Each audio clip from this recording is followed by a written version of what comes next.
L'annulation de France-Angleterre, oui, c'est la bonne décision puisqu'elle est prise par World Rugby. Mais plus sérieusement, moi je suis absolument pas spécialiste en typhon. En revanche, je suis dans un pays depuis un mois qui a l'habitude.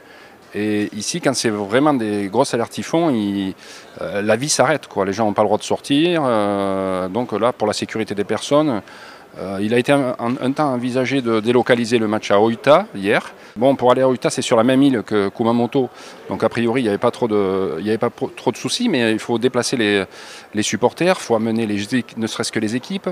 Moi, je pense que si World Rugby avait eu une autre solution, elle l'aurait prise. Après, ce qui l'arrange forcément, c'est que les deux équipes sont qualifiées. Ça ne change rien à la problématique des Français et des Anglais. Après, attention, il faut raison garder.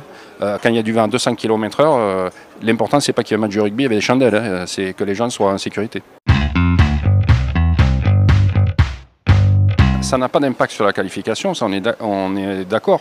Après, pour en avoir discuté en off avec certains membres de l'équipe de France, ils auraient vraiment voulu jouer contre l'Angleterre parce que ça repousse au quart de finale qui est dans 9 jours. Et l'Angleterre, c'était la première grosse équipe de la Coupe du Monde. Ils auraient pu s'étalonner. Eux, a priori, vont être épargnés par les intempéries. Mais après, on reste quand même très français. Dès que le programme change, on peut s'éparpiller. Si j'ai bien compris, le staff cherche on ne peut pas dire de match amical parce qu'on n'a pas le droit en Coupe du Monde, mais une équipe japonaise pour avoir un entraînement en opposition. Et tout le programme est bouleversé. Alors il est bouleversé aussi pour les Anglais, évidemment, pour les deux équipes.